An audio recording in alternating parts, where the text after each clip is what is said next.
వీక్షకులందరికీ నమస్కారం.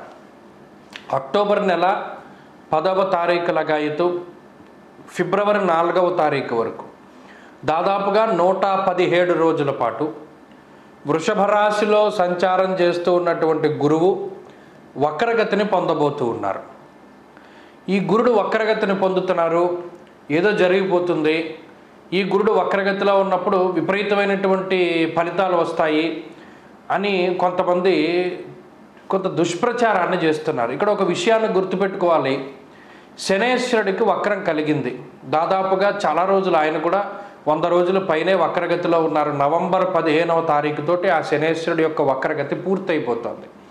ఇక్కడ ద్వాదశ రాశులకి ఫలితాలని మనం అధ్యయనం చేసేటప్పుడు కేవలం ఒక గ్రహాన్ని మాత్రమే దృష్టిలో పెట్టుకుని ఫలితాన్ని చెప్పకూడదు. మిగతా గ్రహాల తాలూకు ఫలితాలు కూడా ఉంటాయి కదా. ఉదాహరణకి ఏదైనా ఒక రాశి తీసుకుంటే ఆ రాశికి గురువు వక్రంలో ఉన్నారు, గురుడిచ్చే ఫలితాలు ఉంటాయి. కానీ మిగతా గ్రహం వల్ల వచ్చేటువంటి ఫలితాలు కూడా వస్తాయి కదా. ఇది కూడా అన్వయం అవుతుంది కదా. కేవలం ఒక గ్రహం ఫలితం మాత్రమే వస్తుంది అని అనుకోవడం మన మూర్ఖత్వమే అవుతుంది. ఈ గురుడు వక్రంలో ఉన్నారు. ఈ 117 రోజులు లేదా 119 రోజుల పాటు కొన్ని పంచాంగాల రీత్యా 117 రోజుల పాటు గురుడు వక్రగతిలో ఉన్నారు కాబట్టి మీకు ఇది అయిపోతుంది అని చెప్పడం చాలా, అది మన అవివేకము. ఎందుకంటే గురుడి వల్ల ఇది జరుగుతుంది సరే.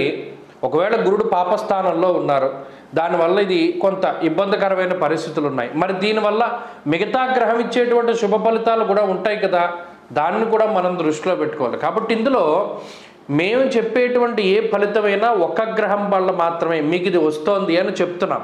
కానీ అట్ ద సేమ్ టైం ఇంకొక గ్రహం వల్ల ఏదైనా శుభ ఫలితం కనుక వస్తే ఈ చెడు అన్నది తగ్గుముఖం పడుతుంది. ఇది ప్రధానంగా గుర్తుపెట్టుకోవాలి.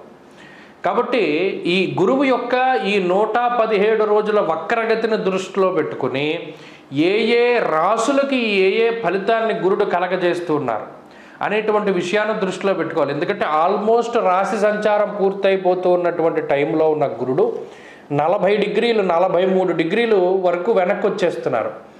మరలా తర్వాత మే 15వ తారీఖున మారతారు గురుడు వృషభం నుండి మిథున రాశిలోకి. కాబట్టి ఈ రోజులు 117 రోజులు అటు మేషం నుండి మీనం వరకు ఏ రాశికి ఏ ఫలితాన్ని ఇస్తున్నారు గురుడు అనేటువంటి విషయాన్ని గనక పరిశీలన చేస్తే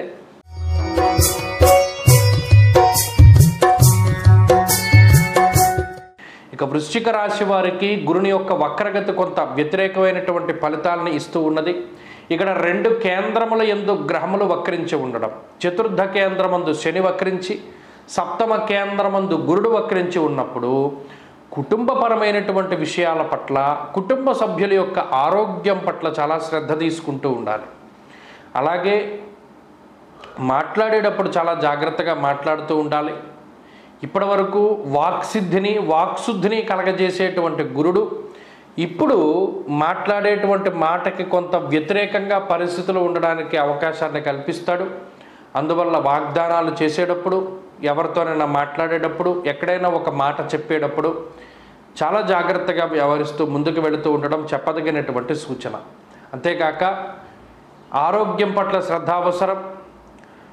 రుణబాధలు పెరగడానికి అవకాశాన్ని కల్పిస్తాడు. ఈ 117 రోజుల్లో కనుక ఎక్కడైనా రుణబాధ అనేటువంటిది ఏర్పడితే, అంటే కొత్తగా రుణాలు కనుక తీసుకుంటే అవి తీర్చడానికి చాలా కష్టపడవలసి వస్తుంది. కాబట్టి ఈ 117 రోజుల పాటు ఏ విధమైనటువంటి కొత్తగా అప్పులు తీసుకునేటువంటి పరిస్థితుల్లోకి మాత్రం వృశ్చిక రాశి వారు వెళ్ళకూడదు. ఇది ప్రధానమైనటువంటి సూచన.